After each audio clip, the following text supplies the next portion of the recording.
Hello, all, and welcome back to a new episode of Movies and Us, a weekly gathering place filled with conversations about movies, stories, and connection. My name is Jennifer Hahn. And I'm Sarah Callan.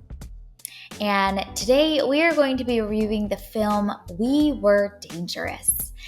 Sarah, do you want to kick us off with an IMDb summary for We Were Dangerous? Sure. Nellie, Daisy, and Lou attend an institution for delinquent girls on an isolated island in 1954. The trio rail against the system, finding strength in their friendship, but this is challenged when the school's matron divides them. Ah, yes. This is a fascinating premise. All right, one sentence summaries in Movies and Us tradition. Sarah, what is yours?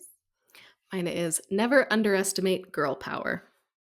Yes. Yes. I like it. It's so satisfying to see, honestly. It's so satisfying to watch. My one sentence summary is freedom is a cream bun. Honestly, though, it is. Have you ever just tasted a really good cream bun? Like, man, you just don't want anything else in that moment. It's so satisfying. Right. It's a hard task to do to get all the ratios right, the textures. Yes. Yeah. I feel like I've had some cream buns where it's just like I'm literally like drowning in cream, It's just a little too much. But there's nothing worse than when it's not enough too. Yes, So it's true. yeah. If you had to err on one side or the other, give us the more cream option. Absolutely. But this is like cinnamon buns too. Err on the side of too much icing. Okay. Yes. Okay, but that's a whole nother tangent conversation headspace for us to have it. All right, well, let's share our high-level thoughts about We Were Dangerous, and we won't spoil this movie quite yet. Yeah, so I think for me, this movie largely worked. I had a really good time with it. Like, obviously, this is a premise that I'm like, yeah, girl power, let's go. So I had a good time with this. I think a lot of the characters are really, uh, you know, you can be empathetic towards, you feel for them, you want to root for them. I think there's some issues there with like pacing, and some issues kind of with how the end how everything's kind of like wrapped up. But for the most part, I was really impressed with this film and I had a really, really good time with it. So this is one that I would recommend, even though it is an imperfect film.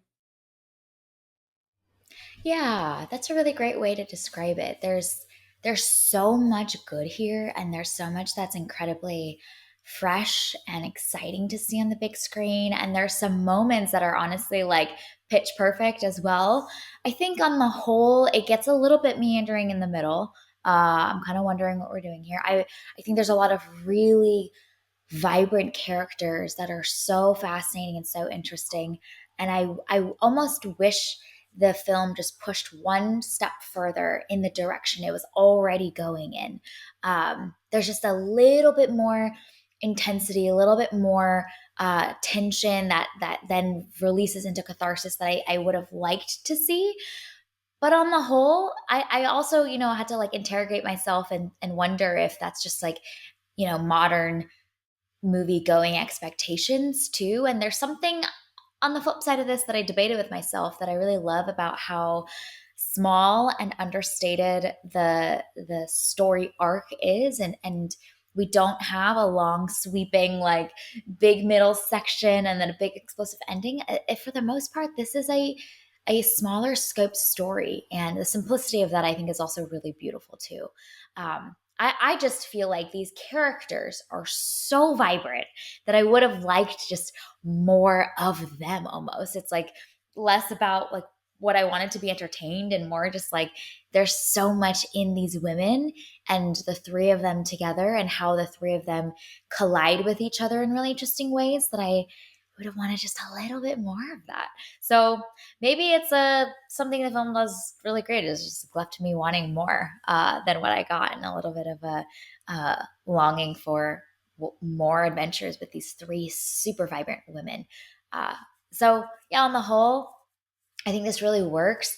Tonally, there's a lot that I think straddles very delicate balances between violence and whimsy that I think this film nails so well.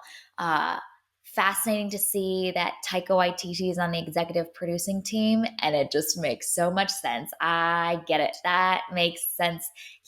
His fingerprints are very much on this in the style that he loves and loves to put out into the world. So I loved how much, and every moment, I don't know if this is going to be something joyous and whimsical out of survival, or if someone's gonna get smacked across the face, you know? And that tension, that anxiety was so effective in this film. Oh my gosh, yes. And like you don't see a lot of physical violence in this, but those moments that you do see are like somebody slaps somebody else and all the air is sucked out of the room. Like it's Yeah. so powerful the way that those scenes are used, and especially because you understand the like violence of the society around them. And so I think that that combination of like violence and whimsy is so smart, and like you said, there's a perfect balance between the two.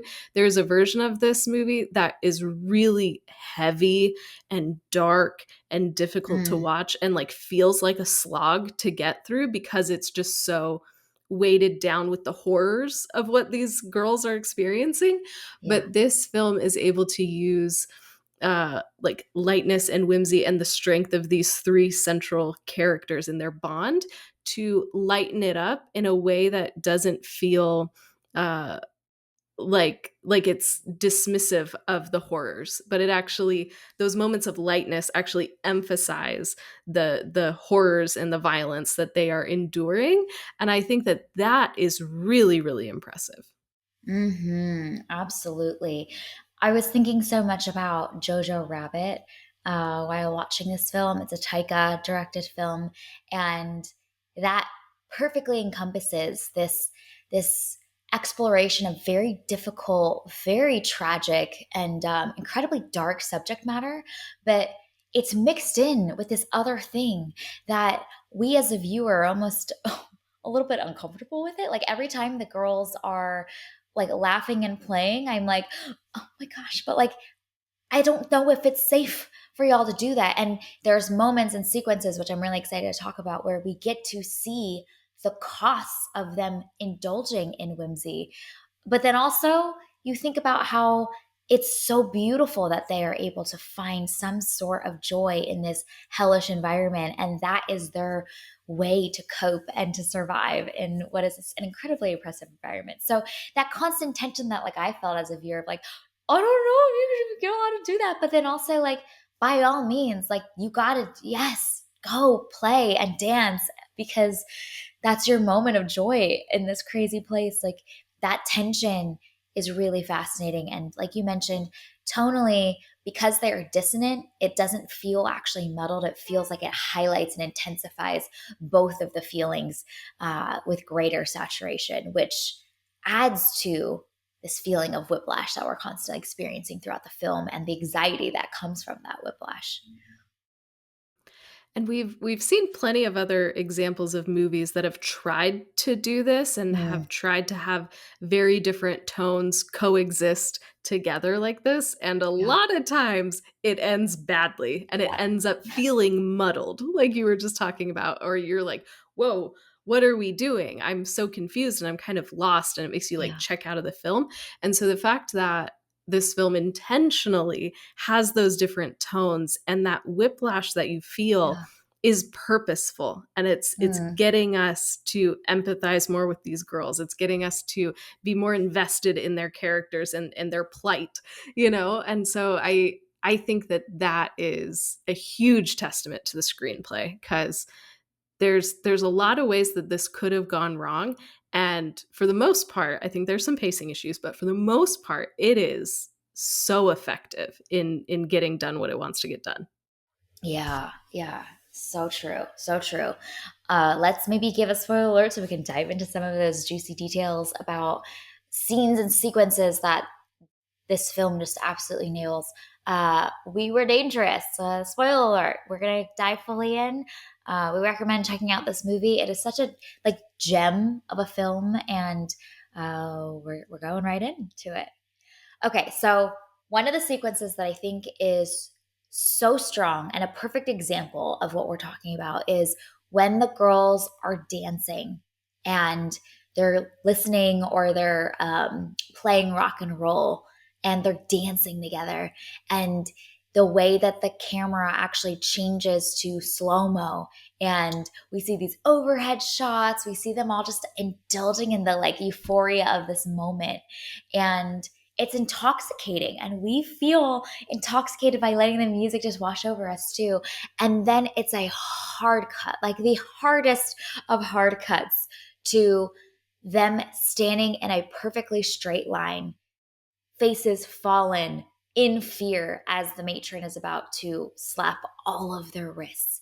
And I thought just that whole sequence from that one scene to the next was so perfectly done, because we we see just the freedom that these girls are experiencing as they're able to have this silly moment playing with the brooms, dancing together, doing something and indulging in something that they weren't supposed to be, or maybe they didn't even know they weren't supposed to be. And then the hard cut to seeing those same girls so oppressed, so having to like uh, be whatever the matron needs them to be. I thought was just such a fascinating, like fast shift.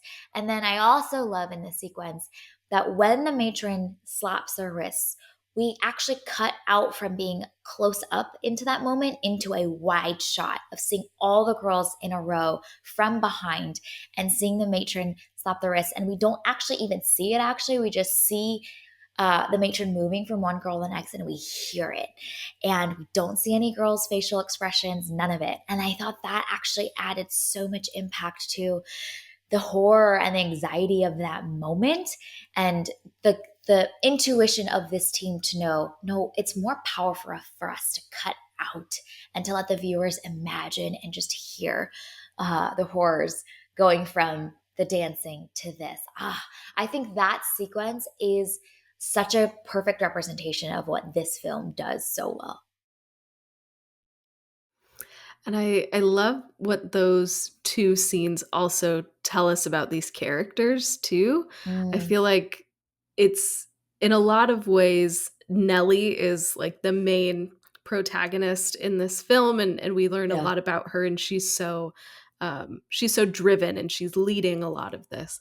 But this is a moment for Daisy to shine, and you can see her imagination and her wonder and these gifts that she has, that the matron obviously doesn't see as gifts, but that's really what they are. yeah. Her ability to, with her broom, play an air guitar, and then she's able to get everybody to join in and create this really like Mm, joyous moment together. Like that is a gift and a skill that she has. So I love that we learn that about her in that scene. And then in the next scene, they don't rat her out. They don't rat out Daisy for starting it all, yeah, but that's they true. all take the punishment. And so I think Mm, that's another piece of this as well, is that even though there's some, I don't even know if like rift is the best word, but there's some like yeah, disagreement, some like difficult personalities within the group. People don't always get along within these girls, but there's a sense of solidarity there of, I'll take this yeah, slap on the wrist because I don't want whatever might happen to Daisy. I don't want that to happen to her if I were to rat her out. And so yeah, I loved that as well. These 2 scenes, fantastic for all the reasons that you just said, but it's also at the same time telling us more about this one character and this group dynamic that these girls find themselves in. yeah, yeah, absolutely. And on that note around the group dynamic of the girls, I really appreciated that this film keeps most of the focus and most of the rebellion arc focused on the three girls that we've been following. And I just appreciate almost the realism of that. Like I think there's another version of this film that has like the uprising of all the girls together against the matron. Uh, but there's moments in this film like the school lunchroom scene where Nellie, after getting her having her braid cut off by the matron, comes in, and there's the classic like school lunchroom humiliation scene of seeing all the faces turning around to judge you. And so I kind of loved, I remember thinking in that moment, like I love that this film isn't overly rosy about what this looks like as well. You know, like there's obviously such shared trauma that they're experiencing together, but it doesn't really necessarily bind them together that strongly, all of the entire group together. It does bond these three girls together though. And even at the end of the film, it's not let's go tie up the matron and all break free together in our group of 25 girls. It's actually just the three of them. And there's something that's really nice about seeing something that's so specific and so narrow. I think a girl uprising would have maybe almost felt, you know, just it's the Hollywood gloss, the like indulgence in maybe like fantasy, but there's something that's very like grounded in reality about this film that I also really appreciate, and I think makes it more powerful too, and not kind of get away from itself. Oh my gosh, yes, absolutely. Like as nice as it would be for everybody to get off the island and, to be educated and in a better actually be educated. Like let's just start there. Uh that would be lovely, but unrealistic, like you just said. And so this and the fact that this is so small in scope, like you said, like makes this film, I think, more powerful and more effective. Because sometimes if a film is too big, then it's easy to kind of like get lost or you don't feel the impact of it. But we got to know these three girls so well. I mean, there's so much that we still don't know, but we get the essence of who they are. And the fact that they were able to get off the island is a victory enough. It's cathartic enough. Like, we didn't need them to rescue all of the remaining girls. Like, no, they had to get to safety. And that's good enough. And I love that it's so small. I think that's one of the strengths of this film. Yeah, yeah. They aren't the Avengers, the three of them coming to save all of humanity and rescue all of the girls. Like they're just trying to save themselves.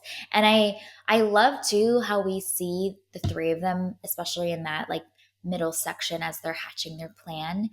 There is a trust that they need to have in each other too in order to successfully accomplish their plan, and that trust does not come easily. I think there's something that's really grounded about almost how wise these girls were to know that in such a like tightly bound environment, like everyone's kind of out for survival. And so Nellie being so clear minded that like when she even tells Louisa about the plan, she's like, if you do, you cannot tell anyone because out of fear, some other girl that catches wind of the plan might rat them all out to win favor with the matron because again there's this warped system of control, and when characters are pressed or in survival or in fear, like self-preservation will kick in. And so there's just something really like wise about the way that these girls also kept their plans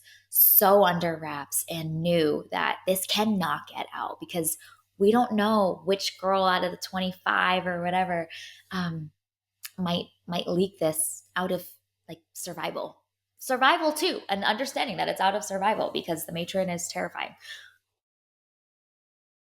She really is. Oh my gosh. Like the film is so effective in making us also afraid of the matron. Like I'm sitting here in the US in 2025 watching this from my couch and I'm terrified of this woman. So like Yeah. the film nails that. And it seems like the matron is always kind of lurking somewhere. She's almost like this like specter that will just like show up and you're like, oh no, like we're being haunted by the matron basically. And so the way that the film utilizes that character, I think is so smart in creating that fear. And like we were talking about, having that balance between, the fear and the horror, and also the whimsy and joy, and the way that those two collide often when the matron shows up. It's terrifying. Rima Tewiyada did an incredible job bringing this role to life. I think the whole film, honestly, like she is the anchor point. She is the foundation for making this film work as well as it does, because she carries so much of the emotional core and the stakes of this film. She's terrifying, absolutely terrifying. And I think what actually works really well as a device that's used by the film is the voiceovers. Usually, we're team no voiceovers, please. Like, do the work to show us. Don't tell us how a character's feeling. But in this film, I think the voiceovers actually are vital to adding to the terror of the matron, because we not only see how she operates, but we get to hear just how twisted her thoughts and her ideology is.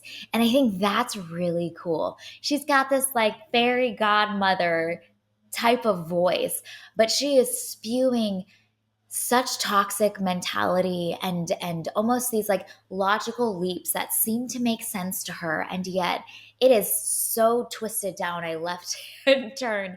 And I think that's really neat, is to get to hear how almost malleable her mind is to self-confirm an ideology that is favorable for her to keep power and to keep control.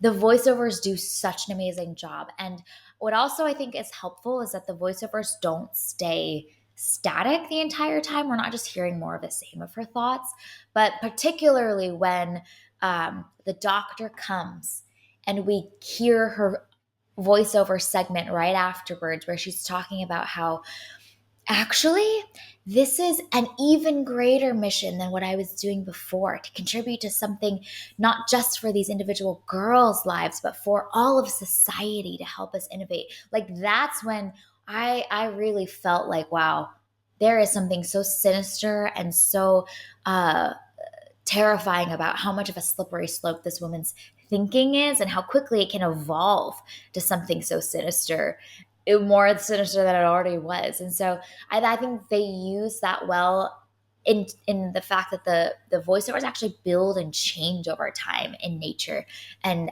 did stay one tone, one flavor the entire time. So voiceovers honestly were a genius device in this film to use. Yeah, and they were used sparingly but strategically. It's not overdone, which you can very easily do with a voiceover.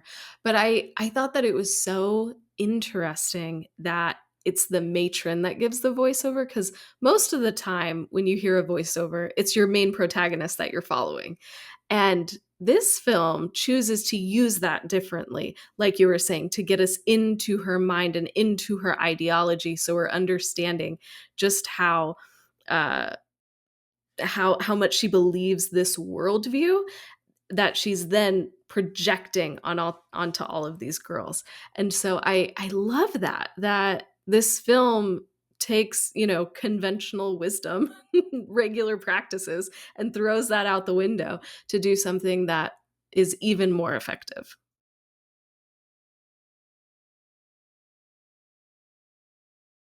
You're muted.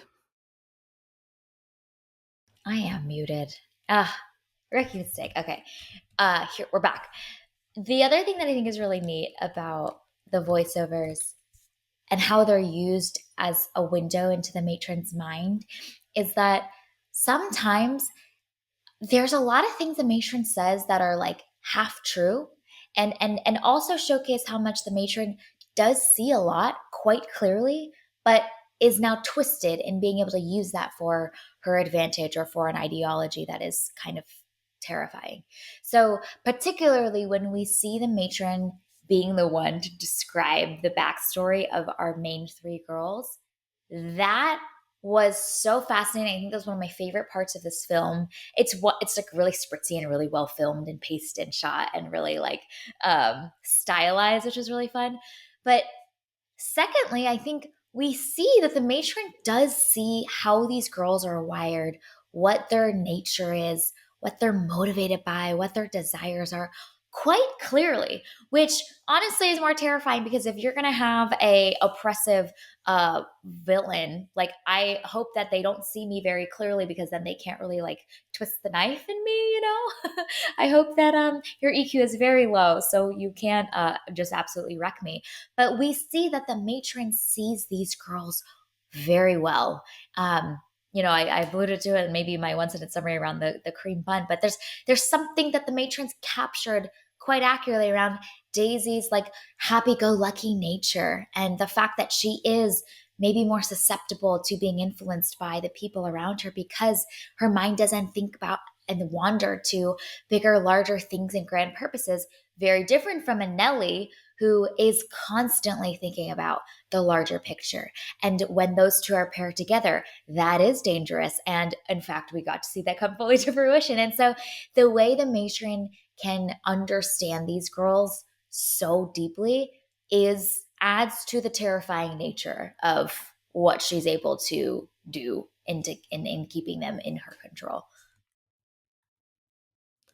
The other thing that I really loved about the way that, the matron is written is that she is also a Maori woman, and Yeah. that I think is a really important detail, that she was, like, indoctrinated with all of these things. She was taught all of this. This is God's purpose for you. This is God's plan for you. This is how you have to act to be approved by God. Like, all of these things were just Yeah. jammed into her.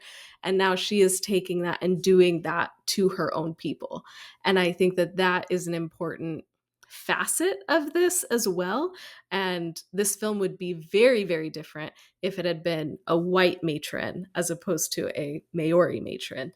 And so I think that that was a Yeah. really smart and intentional choice by the film that really like drives home the point and illustrates some of the horrors that Indigenous people have gone through when they've Mm. had been forced to go to schools like these girls are forced to go to. Yeah, that's so good. That's so true. And and I love that we don't know much about the matron at all. I was so intrigued by her the whole film.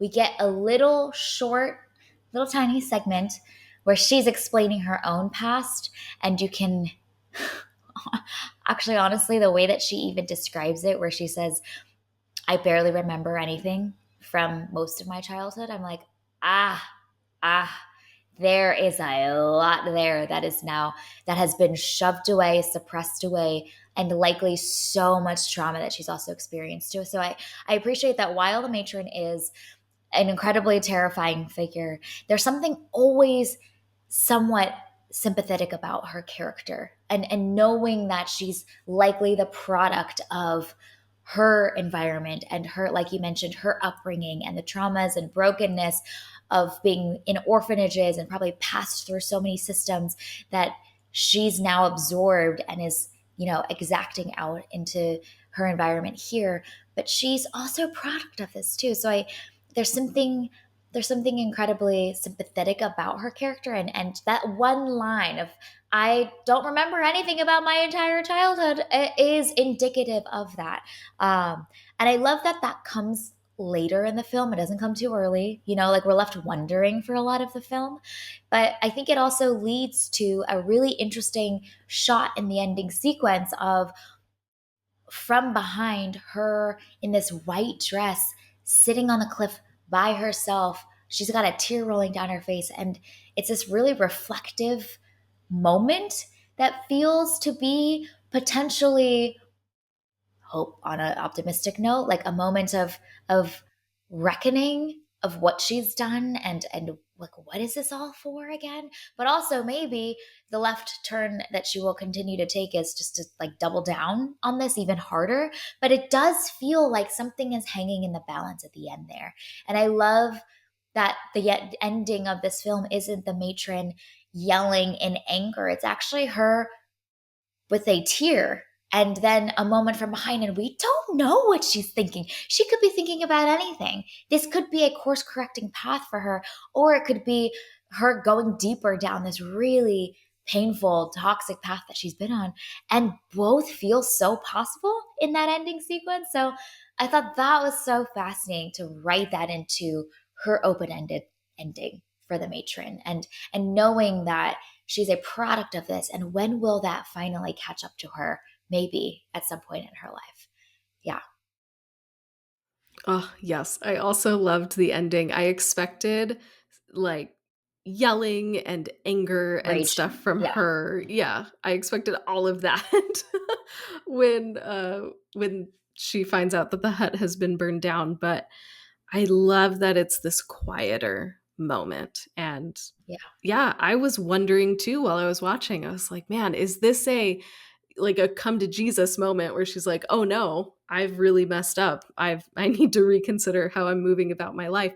Or is it this like, "Oh no, my job is gone now." Like, is she mourning the loss of her job? Is she mourning the loss of her, like, soul and humanity? Like, we don't know, and like you said, I think that that makes that ending even more powerful. The ambiguity there actually plays into the strengths of this film rather than making us more confused, I think. And that's more Mhm. interesting to not have it come out either way, but to have painted this character. We don't know a ton about her, but she is complex enough and there's enough in her that we could see her responding in multiple different ways and them all potentially being how she reacts. Mm-hmm. Yeah. And we have no idea. No idea at all. We can't, I love that it's a shot from behind because we can't even see her face to collect any insight into what it might be. Like, what is she thinking? Like, it's such a long shot. And I'm like, what is she thinking at this very moment? You know? And the tear is interesting too, because what is she mourning? Is she mourning the sense of failure in herself? Is she mourning losing these three girls that she might have felt more of an affinity to than we imagined? Is she mourning, um, honestly, the burning down of her innovative contributions to the future that she was so excited for? Like what is that tear coming from? You know, is there a sense of camaraderie, of like recognizing like something in herself that also like ran away a million times from these toxic environments, and finally realizing like, oh, they were doing what I was doing? That's a really optimistic reading. I don't think It that's is. true. I like it though. It's possible. That's the beauty of that shot is it's an optimistic option, but it is possible.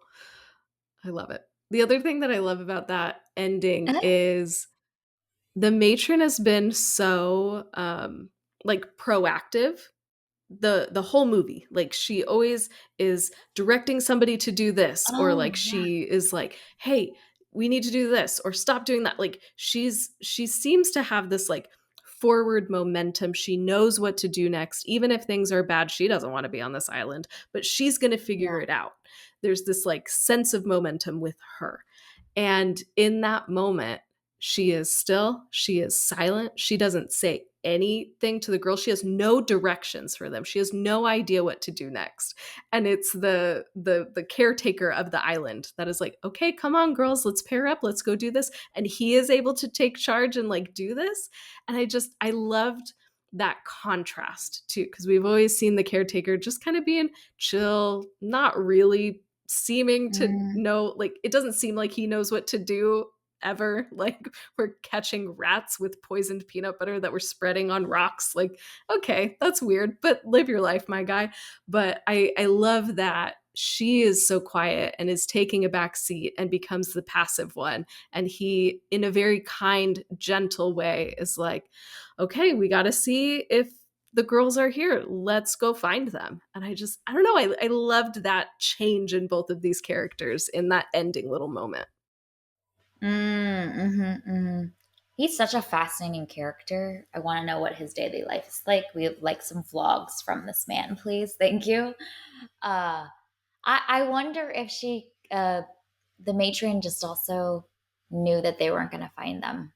Like, I wondered, like, because I expected too her to be like, almost in this frenzied state of what, like whipping everybody into action because that's her nature. We've seen her do that a million times in this dang movie, but she doesn't. Like there's this almost this feeling of giving up and just kind of okay, like I mean, you know what I mean? There's it's so opposite of what we've seen that I wondered why as well. Um I think what's also interesting about the ending for the three girls is that it's joyous, it's cathartic. They accomplished the thing that they were looking for. They've achieved the sense of freedom that they desperately needed. But honestly, I'm like, bro, they might die, honestly, the next to that night. And what are you gonna eat? And how are you gonna paddle this thing? And it's like there's such a extra feeling of tragicness and like the bittersweetness of like this is great, this is moment that they've longed for, but it is going to be rough for them. And I think that's also like mixed in there beneath the surface as well, that I think is also really notable of just oh, this is not safe for them. There's danger ahead, and like I don't feel confident in their chances of survival, and that is rough. But they have achieved something that cannot be achieved by staying. So they it's just like this really just like savage trade-off between like safety and provision for your physical needs, but like literally a complete denial of everything else and of stripping of your dignity by staying. But then also like you might die, but you might be free. Like the harshness of that reality, I think I was feeling in that final moment, even though it was supposed to be like happy, joyful. We're now on an adventure. I'm like, oh no, this is the beginning of toughness for these three girls as well, but they have each other, I Yeah. suppose. Yeah, and I love that ending because it feels cathartic that they have broken Yeah. out and they've broken free and they've done it together too. Yeah. And all three of them are together. And but I think that there is that twinge of, but what are you going to do next? Like what is the next step? How are you going to survive? And like Nellie and Lou are pretty with it, so I think they could like figure out something. And then Daisy is just wonderful and lovely, so they'll take care of her and she'll have something to contribute. But there is that lingering question of now what? What are you going to do next? And I love that the film doesn't show us that. We don't get a little, montage at the end, but just the fact that they escaped the island is enough. And that is the victory. And we can Yeah. just imagine what happens next. If we want to, we can be super optimistic and just imagined that they lived a happy life and got lots of therapy to process through their trauma and ate all the cream buns that they could find. Yeah. Well, I hope so. But I'm just like, this raft is rickety. Your oars are literally like pots tied to a stick that are gonna fall apart. Like I don't ah. But I think you know what it is? I think it is more indicative of how terrible and just the horror of the situation that they were in before, that this was their best option, you know. I think that is I think most important about that scene is like this is better than staying, even knowing how dangerous it was and how low and unlikely it is to like survive and make it to the peninsula. Like it their desperation to leave their current situation overwhelms the possibilities of whatever is to come. And that was a choice that was so clear in their minds. I think it's more indicative of how un livable and just the complete stripping of their dignity that is unbearable from their previous environments that led them there. That's so good. Yeah, and the film does such a great job of making the island horrible enough that we're Yeah. watching this and we understand. Like yeah, that is the right next step for you, Yes.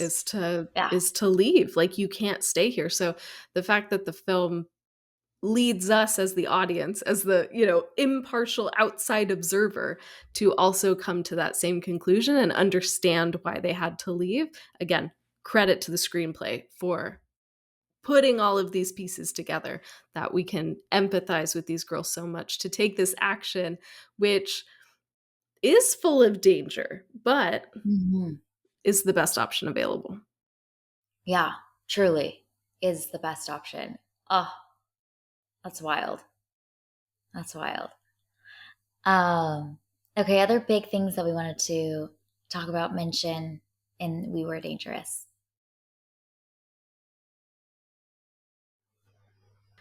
I just want to talk about how funny this movie is. Yes. Like we've talked about, this is dark subject matter. Yeah. Like, we're talking forced sterilization. Dark is where we go with this movie. Yeah. And yet, this movie is so funny. And it's this like really like deadpan humor, which I personally just absolutely love. And the matron is also a source of humor, which I think is really smart too. Going back to what we were talking about, obviously she is a villain, she is a terrifying force, but there are these moments where we are outside of this watching and going, that's hilarious. One of my favorite moments with her is when the two girls are hanging up the sign and it's crooked. And one is like, well, she's taller than me. That's why it's crooked. And the matron's response is, well, grow up. I busted up laughing. So I loved all of those little moments that are so funny and kind of surprising in a movie that is about a subject as dark as this one. And that humor really helps to lighten things up. And the type of humor makes it so that it feels natural and makes sense with everything else with this movie. It's not like slapstick humor, which would feel so out of place and would like take you out of what's going on here, but that really dry humor, I think, helps give us moments of levity, but also helps us remember just how much of a hellhole these girls are in. Yeah, I loved the humor in this. It's so great. And I think it's also um fitting for like the intensity of the environment that they're in, that like everyone just like shooting it almost like so straight that you're like, oh my god.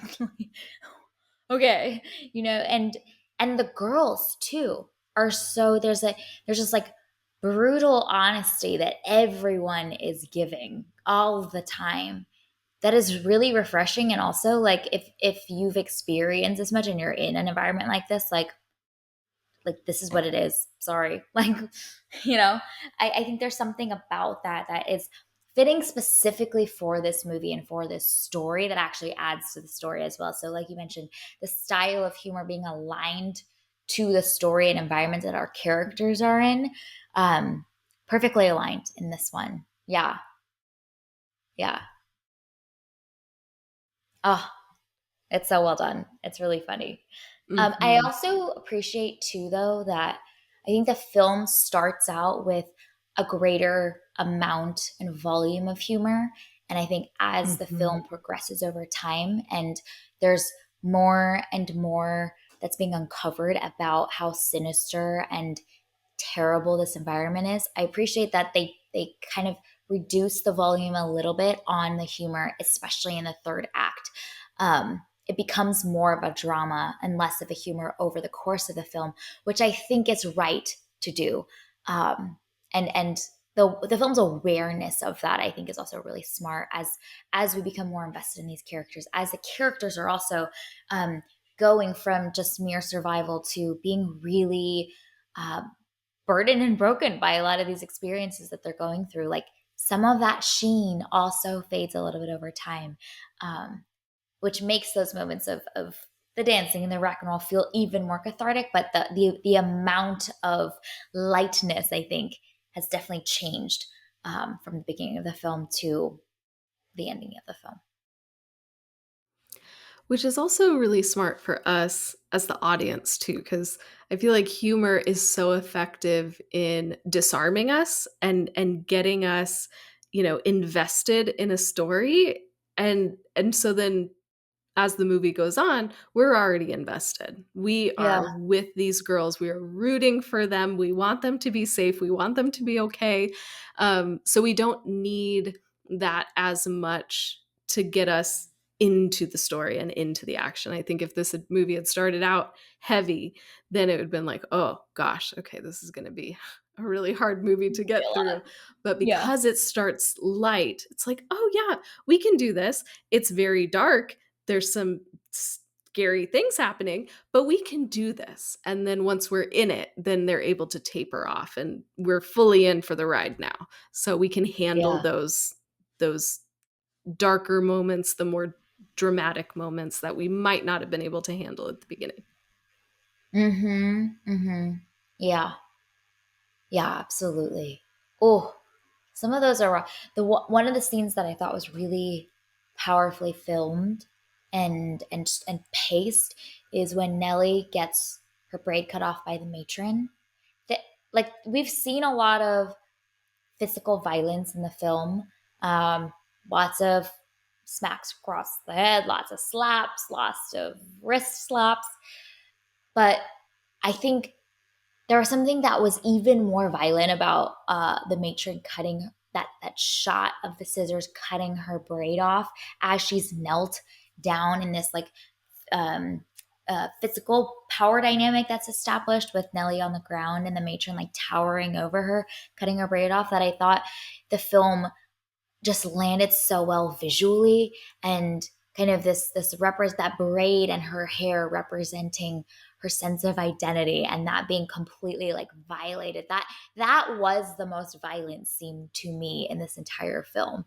And even the way that the final shot is framed of that scene with Nellie leaned over with her hair short, and you just see the haze of the matron's presence with the scissors in the background, in a blur. Just that foreboding presence, even when she's not in frame.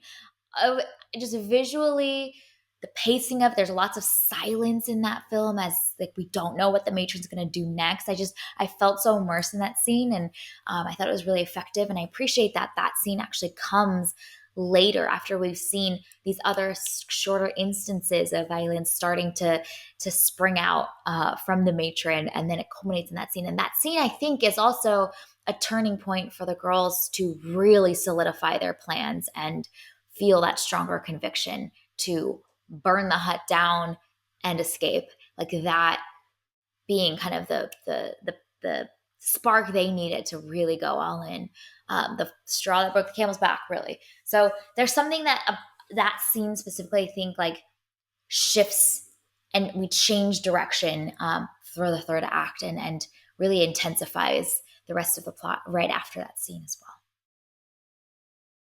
Oh, yeah, that scene is so good. And I agree. I think that that is the most violent scene in this movie. Uh, and yeah, it's just brilliantly shot. The acting in that is absolutely phenomenal. Like it's such a heartbreaking scene. Oh, And there's so much wrapped up in it. There's so much meaning in every single thing that's done in that scene. It's powerful and it's just absolutely gutting. It's incredible. They did great with that. Um, the the other things that I really loved about this film, just like a couple of little things, is that the cinematography does is there's the one shot of all the girls just like laying in the grass together after they did like some sort of like labor or something. They were doing something physical labory, and then they're just all laying peacefully in the grass with each other, and like the camera like circles over them and you see how all of them are just kind of spread out. And I loved those moments of like peace that you can see as well. And then another interesting camera thing that the film does is when they're all circled together talking, and you mm. only see their mouths for Oh all of it yes, until you see Nellie, and then you see Nellie's yeah, whole face. And I just thought that that was so interesting, and what a fascinating way yeah. to take us into this circle as they're all talking, and just show us a different way of seeing these girls, just focusing on their mouth as they are using their voice for once and able to talk freely with each other for once, and the camera is just focused on their mouths. I thought that that was really interesting. So there's a lot of Mm. those little details all throughout the film where you see how the cinematography is just, man, doing some really good work in this movie. Yeah, yeah, and so intentional. It feels like there the other like visual piece that I found like really I was really intrigued by, in line with the mouth one that you mentioned is there's so many, especially in the opening first act section, so many shots of feet and socks and shoes and feet getting out of bed, feet walking somewhere, feet just there's so many close-ups of feet almost emerging and on in movement that I thought was also really neat and perhaps this like contrast with how much they are unable to move out of their environment. You know, they have such life. Like the feet always feel like they're so full of light and there's this eagerness, this like childlikeness around like, you know, like when you see like little feet like running down the stairs on Christmas morning, there's such like um spring in their steps and yet they are constrained. And that's kind of a little bit what I was feeling at the beginning, but very just I don't know what it meant or what the intention was. Maybe it was just a cool shot, but so many feet everywhere. Yeah. Yeah, there were a lot of feet. That's so interesting. I think it also Yeah. shows like how they need to be quiet. You're expected to Yeah. be silent, you're expected to be still. Being too active is not ladylike. Yeah. So you're supposed to just be kind of stationary, either in bed or sitting, of course, with your ankles crossed, as we learned in etiquette class. Uh, Yes. and so I love all of that scurrying, and you can tell, like, okay, we got to be quiet. We need quiet feet so that we can escape, or, Yeah. I don't know, just like hanging out with each other, going from one bed to the other. Like, we have to be quiet doing it. These floorboards creak. Mm-hmm. So I think it's also this like somebody is watching and there are some expectations here. We might not know what it is because it's so early in the film, but we know that there needs to be a quietness that these little feet Mm-hmm. have to use in order to survive. In order to survive. Yeah. Yeah. So good. Any other last things before we wrap? Did we hit most of our big things? I also want to give out a shout out to the music in this. I think that there was a lot of moments when, it's especially when they're like traveling on the boat towards the beginning, there's this like Mm. choral music that comes in while they're going forth, and it feels like we're going to this place, and like what will this have in store for us. There's some other Yeah. parts where it's just some kind of like discordant strings that are happening, and it creates so much eeriness and unease in us because of the music that's happening. And then I also just want to give a shout out to Alabama Shakes, because they use an Alabama Shakes song at the end when they are sailing Yeah. off, and it just felt like an appropriately like upbeat song with a little twinge of sadness. And that's Definitely. something that I feel like Alabama Shakes is so good at. So I was so happy to hear that song used as they're sailing away. It just felt so appropriate. So every song, every musical moment felt so perfectly timed for me and helped just enhance everything that the characters were going through, which is what you want the music in a movie to do. All right. Well, this was our review and discussion of We Were Dangerous. It is available to stream on Prime, or perhaps some other video on demand streaming platforms. So we recommend checking out this gem of a film. Really, so many fascinating ideas to chew on and think about, and just a really well executed film. Really funny to also really dark, so you've been warned.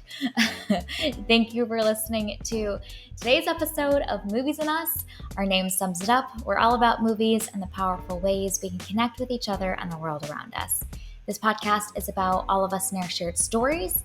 Everyone is welcome here, and we're so glad you spent time with us today. You can subscribe to this podcast on Spotify, Apple Podcasts, or wherever you tune to your favorite shows. Drop us a rating and review, letting us know your thoughts about We Were Dangerous. You can connect with us on Instagram, Threads, and Blue Sky at moviesnestpod, or email us at moviesnestpod@gmail.com. Check out our website, andusmedia.co, for the latest on Movies and Us and our other podcast, TV and Us. We'll be back next week with a watch along. We'll be watching along to Knives Out, which is such a fun movie. Come hang out with us. Get your snacks, get your comfy clothes, get your fuzzy blankets. It's time for a watch along. So we hope you have an amazing week, and we'll talk again with y'all very soon.